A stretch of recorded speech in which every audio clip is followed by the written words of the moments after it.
Hello everyone, welcome back to the channel. In this video, I'm going to create a quick in-depth comparison review about these two AI note-taking platform, which is Notejoy and Craft.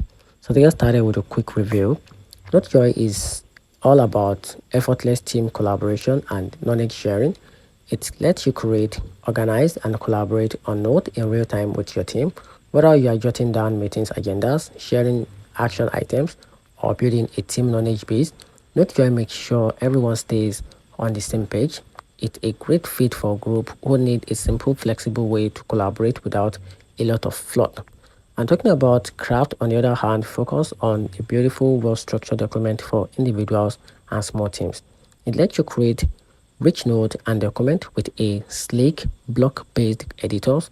Craft is perfect for people who care about design and want their note to look published and appreciate having a clear, visually pleasing structure to their document.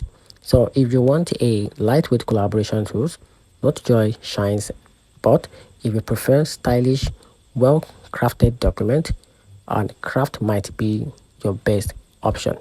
And that's it. So let me know in the comment section what's your fakes on these two AI platforms, which is Notejoy and Craft AI.